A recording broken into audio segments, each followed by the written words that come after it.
Good afternoon to you all and a very happy Friday to you. How are you doing on this very chilly day here in East London? Goodness, isn't it dark and grey?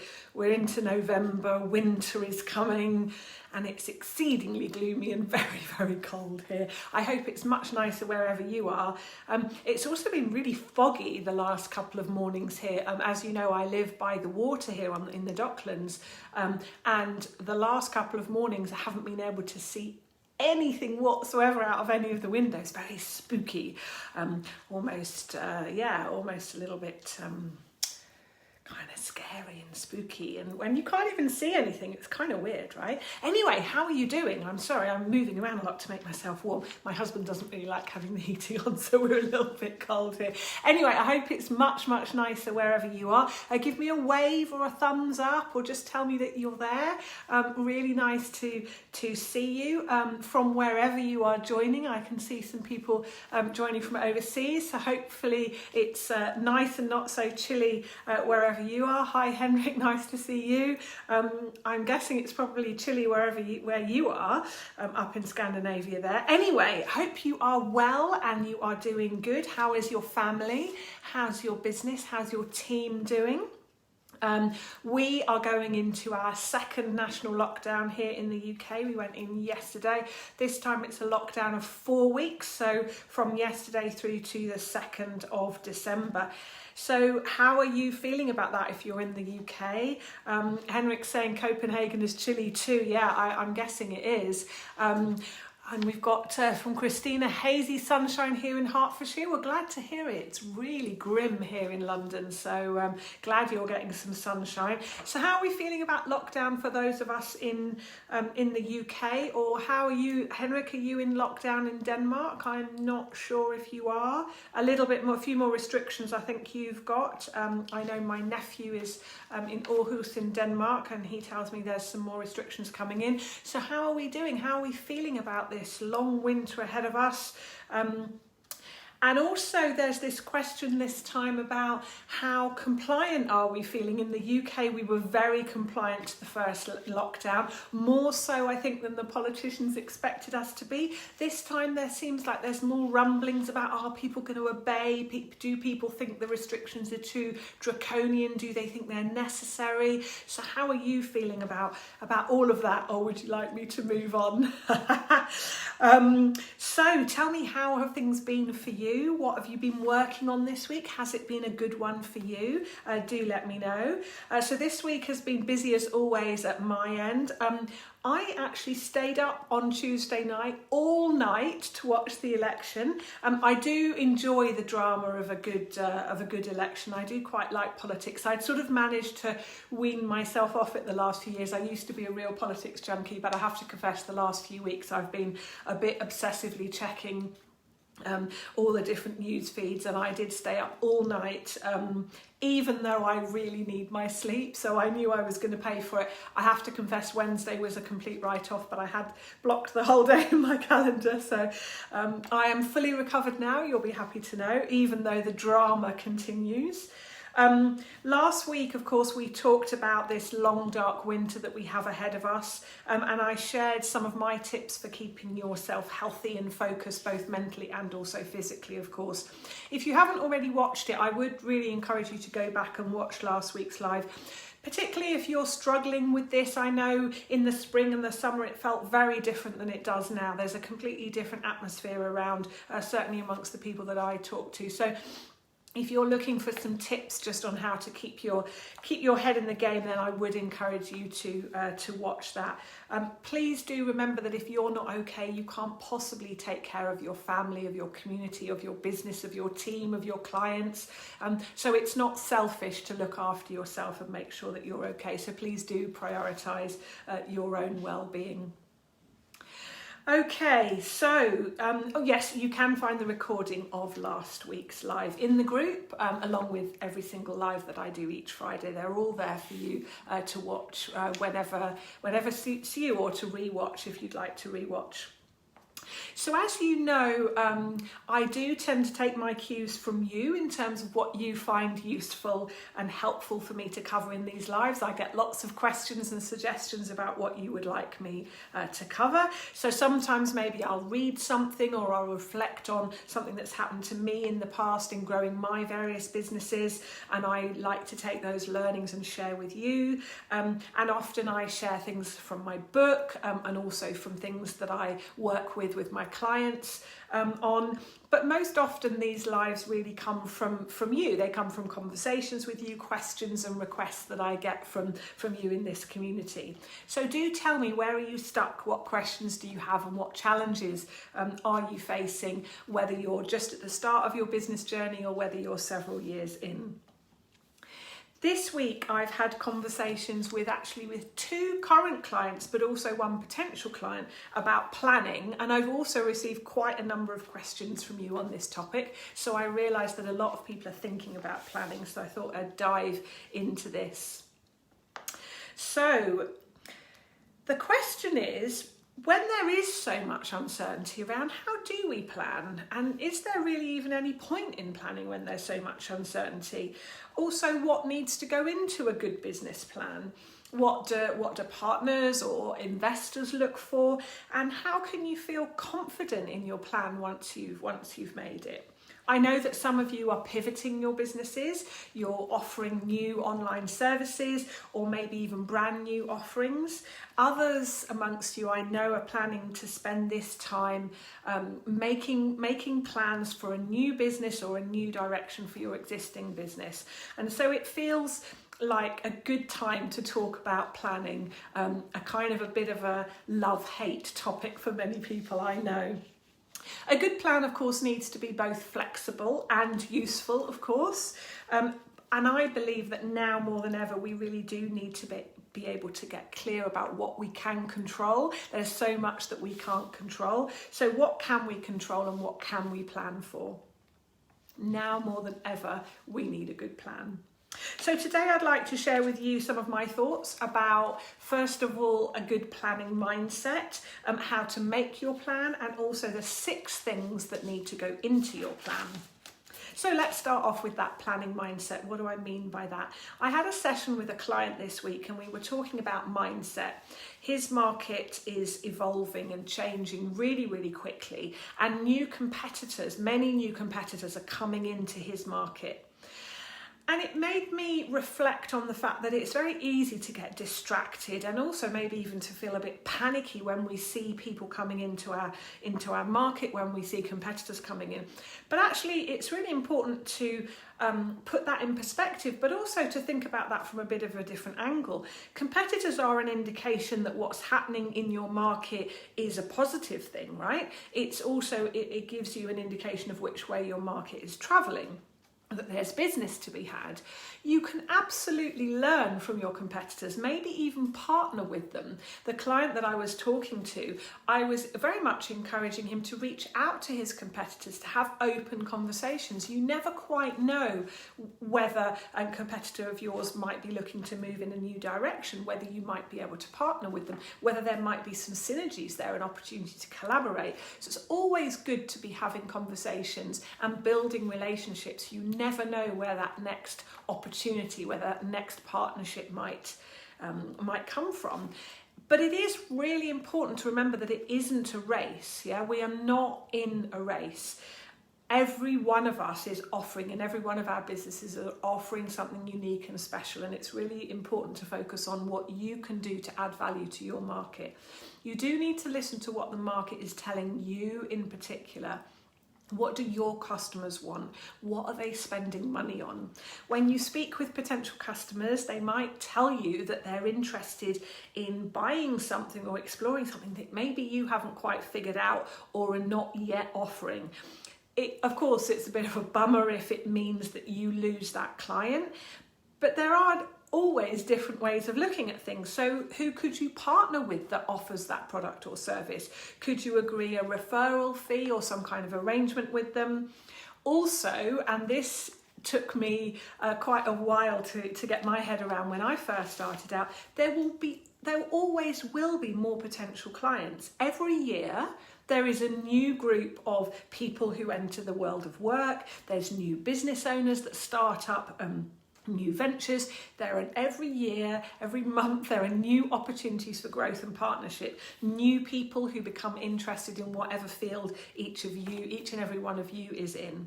The world does not stand still.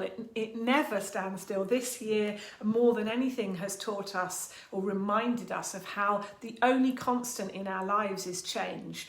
And so there will always be more potential clients. And so it's important to keep that abundance win-win mindset and not panic if you're not quite ready for a particular client, or if you have to refer them to someone else. Learn what you can from those conversations.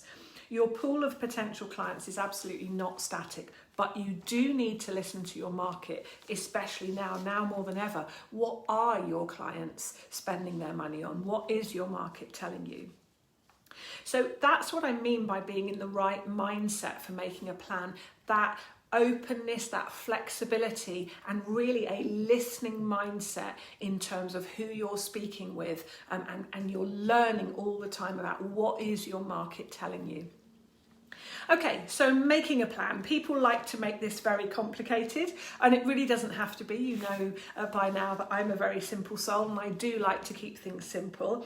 I was asked this week about whether or not when planning we should start top down or bottom up. Do you start with the big picture of what you want or the detail of what's achievable? My answer is very clear and very, very firm. My answer is always that you start from the top with what you want. So let me explain to you why I say that. What do you want your business to look like? What do you want to be spending your time on? What kind of days, weeks, months, years do you want?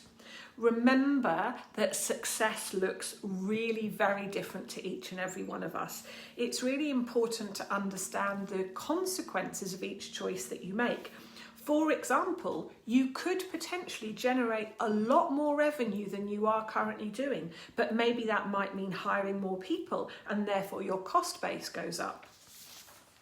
I remember sitting down with a client last year and looking at the pros and cons of various different sizes of team. He's been in business for many, many years, and he's operated with a team of 7 or 8, but also with a team of 17 or 18. And those two business models, in his case, looked very, very different. Those two different sizes of team meant many different things for him and for his business. More revenue and more clients with a bigger team, but more flexibility and less responsibility with a smaller team. The point is, it's a choice. These are all choices that you get to make. I've often been asked, for example, in my business, if I will hire other people and train them to do what I do so that we can serve more clients one-on-one. That's just a choice, right? For my kind of business, you can either build a consultancy, so build more leases, perish the thought, or you can offer value to groups of people via programs, which is the route that I have chosen to go. There are pros and cons of each of those models, and it's exactly the same for you. The point is, there's no right or wrong here. It's your choice. What do you want? It's all about building a business that works for you. And as I've said many, many times, people think the hard bit is doing the work, but it's really not. The hardest bit is really deciding what you want, and people don't spend enough time on that because they're too hung up in how difficult it is going to be to get where they want. But trust me when I tell you, it is worth spending the time to figure out what you want. We are all amazingly capable, so much more than many of you realise. It's not lack of capability or drive or tenacity or enthusiasm that holds you back. What holds us back is not figuring out what we really want. So definitely start your plan top down. What do you want it to look like? What do you want your business to look like? What goals do you want to set yourself? No limits, no constraints. Once that is clear, then we go bottom up. What is possible? What are the implications of each of the choices that we're making? And we refine as we go. So that's definitely how I would advise you to build a plan, whether you're at the start of your business journey or several years in. So what needs to go into a plan?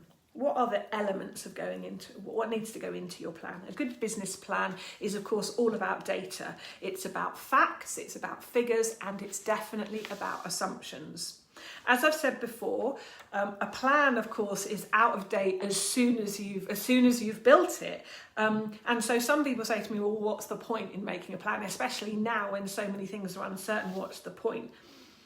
But the fact that it's out of date as soon as it's done doesn't make it a waste of your time, quite the opposite. The process that you go through when you plan, the questions you ask, the choices that you make, the things that you discover about what you're prepared to commit to, about what your priorities are, about what you're prepared to sacrifice and trade off, that is the key value of making a plan, of going through that process of making a plan. There are 6 really important and core elements to your plan. You may want to have more than 6, but let me tell you what my core key critical 6 are that I work with my clients on. So the first 3 are revenue, cost and time. So revenue, how much money will you make? Key and critical business question. So depending on whether you're at the start and you're just, maybe you're at the start of your business journey, or maybe you're thinking about starting a new business, or maybe you're several years in, depending on where you are in that journey, you'll of course have more or less data, but that is absolutely what all of this comes down to, and that is data. So if you're interested in learning more about this topic, do go and watch my live that I did quite a few months ago, I think, on metrics, which has got a lot about what to measure in your business. But just to give you a little bit of a flavour, one of the things, particularly in relation to revenue, is if you're already in business, are you measuring your laps? So what I mean by your laps are your leads. How many new names are you getting each week? You may be getting them from referrals, you may be getting them from your own research, you may be getting them kind of organically through social media. How many new names are you becoming aware of, are kind of crossing your desk, coming across your radar every week? Of those new names, how many appointments are you getting? Now, appointments is quite maybe even an old-fashioned word, even especially in these days. So what I mean by that is, how many meaningful conversations are you having? And by meaningful conversation, I mean it's not just a chat. So if I ask the other person in your conversation, do they know that they're in a sales conversation? Are you talking about the problems that they have, the challenges that they face, and how and the potential solutions there might be to those problems, and how you might be able to serve them? That's what I mean by a meaningful conversation. So of those conversations, of those appointments, how many proposals are you putting forward? That might not, in your case, be a formal proposal, but in how many of those conversations are you getting to talk about price? On how many of those occasions are your potential customers asking you how much your products or services cost? And then, of course, of those proposals, all those conversations about money, how many of those convert? How many of those result in a sale? So that's your laps, your leads, appointments, proposals, and sales. Now, it's really important to be tracking that so that you know what your metrics are, you know what your conversion rate is. As you grow your business, really important to know for each salesperson to know what their numbers are. Your laps, your metrics will be different than every single other person. And so when you bring new salespeople on board, one of the things you want to work with them on is to understand what their laps are, what their metrics are, because that really does lead you to very many decisions that you make about your team and about how you structure your business model and how you serve your clients. If you don't have your own data because you're right at the beginning and you haven't gone through this process, you haven't gone through the sales cycle, then you need to find some. And some routes to find that data, what are your competitors doing? So back to having those relationships, because you can't just phone up a competitor and go, can you answer all my questions? You need to build a relationship with them, and it needs to be win-win. It needs to be give and take. Also, what are your potential clients telling you? What can you glean from potential clients that will help you make assumptions and guesstimates about your revenue? So planning is all about making assumptions, but you of course need to be able to justify those assumptions. You need to make some choices, and you also need to be ready to understand the implication of those choices. So for example, maybe you plan on a 25% conversion rate, and an investor or a partner or one of your team might challenge that. They might say, well, I think that's a little bit on the high side. You need to be able to rerun your model then, either in your mind or on a nice spreadsheet or a tool of your choosing. You need to then be able to rerun your model with a 20% conversion rate. If you can do that, and you can do that without getting defensive, and you can understand the implications of pulling these different levers in your business, then clearly you are then giving them a scenario and your credibility is going up because you're understanding, as I say, the levers in your business. It increases your credibility and it also increases your confidence. In my experience, if we're talking about investors, they absolutely hate it when people say, I will get a 0.1% share of a multi-trillion pound market. They don't like it when you say that. We don't like it when you say that. Much, much more credible to define a very specific market segment that you can demonstrate that you know and you understand, and explain how you're going to get a decent chunk of it. I'd much rather hear you saying, I can get a decent chunk of this market because I understand it and I've spoken to people and I know what I'm talking about and I've done my research, rather than, the worldwide market is several trillions and I'm going to get a tiny, tiny share of it. Not so credible. Okay, so that's the revenue side. How much can you make? Then, of course, the balance to that is clearly the cost side. And again, it's all about gathering facts and gathering data and then making assumptions and choices.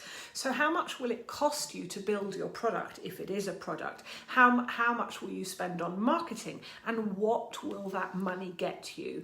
I sit in a lot of presentations where I hear people asking for an amount of money and they don't proactively say what they're going to spend it on, and that's normally one of the first questions an investor will ask is, you haven't told us what you're going to spend the money on, so what's that roadmap and what are you going to spend your money on? How much will it cost you to take on team members, and what will they be doing?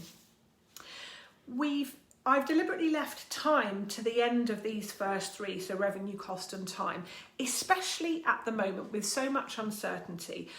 Time is a tricky one, right?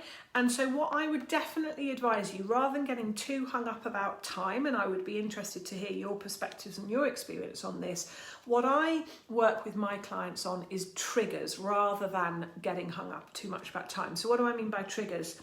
What will prompt you to hire that salesperson or someone to help with the admin or the marketing? When will you need an office or somewhere to meet? And when I say when, I mean at what point in the business cycle? What are the triggers for the next milestones on your plan? Yeah, so what are the... timings are very important, but what I mean is that because they're so very difficult to predict, particularly at the moment, because we don't really know how long we're going to be locked down here or wherever you are, what's going to happen with this virus, what's going to happen with our industries. There's just so much uncertainty. So timings are very difficult to lay out.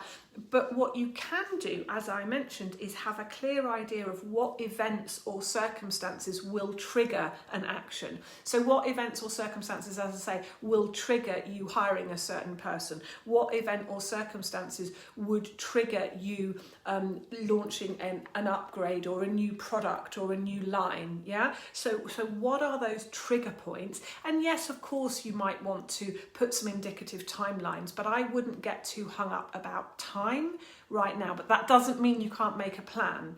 Yeah, time is important in a plan, but it's not the most important thing. And people get very, very hung up on time. And I would advise you not to. Think about triggers instead of time. So rather than saying in 6 months' time I will hire a salesperson, much better to say when I reach this revenue, or when we need me to focus more of my time on the next tech release, then we will hire. Yeah, so it's the sort of consequences, it's the trigger points, effectively. That's what I'm trying to say. Okay, so if you've watched my live about getting investor ready, which again was a few months ago, I believe, you can find all the lives, the recordings of all the lives are in this group for you to watch whenever you like, or rewatch. So if you watched my live about getting investor ready, you'll recall that I shared with you 3 T's that many investors, including myself, look for. And these, in my view, need to be items 4, 5 and 6 in your plan. And those 3 T's are tech, traction and team. So when I say tech, what I mean is, what are your products or services? I get that might not be technology, but what is the thing? Yeah, what is the thing that you're selling, and what makes it unique and special? What makes it stand out? Super important that you know that, and I've done lots of lives on that subject for you to check out.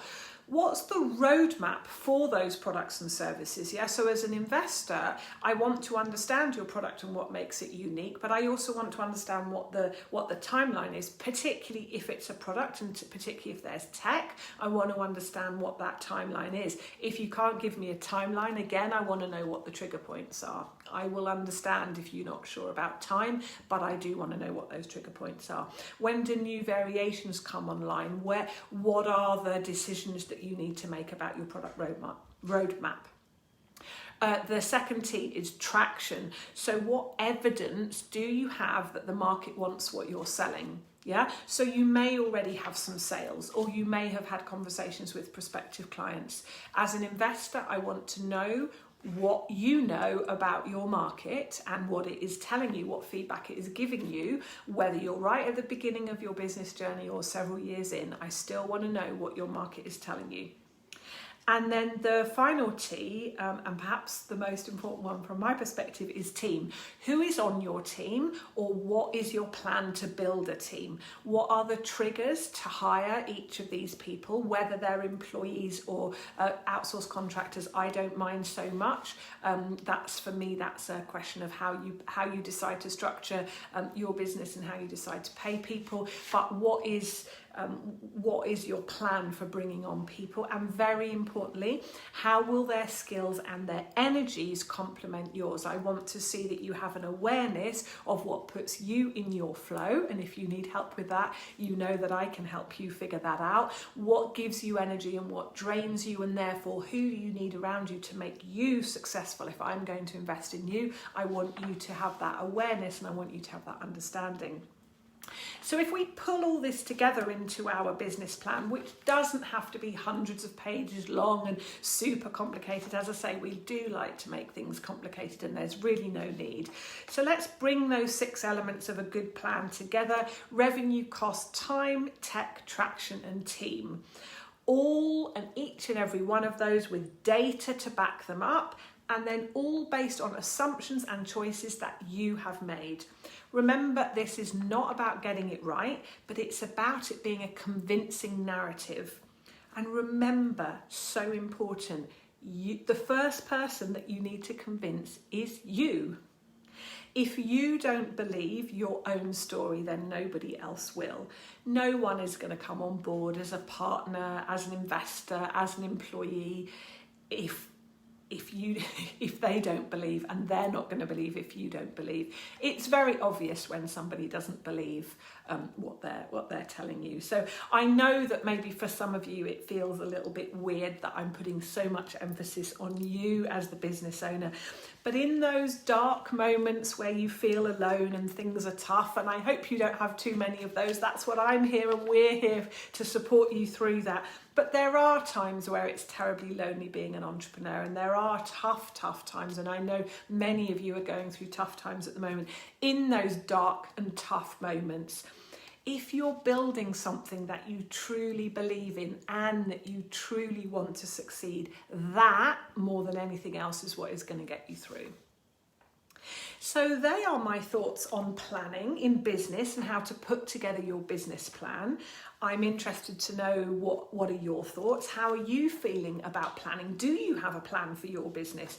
And how are you feeling about that plan right now? Have I inspired or motivated you to put together a little bit of a plan just to give you the confidence and you the certainty that you know what you're doing? Doesn't matter if you're not looking to raise investment. It will do a huge amount for your confidence if you've got a plan. Keep you focused through these long, dark months ahead. Let me know your questions, your comments, your suggestions, your experience.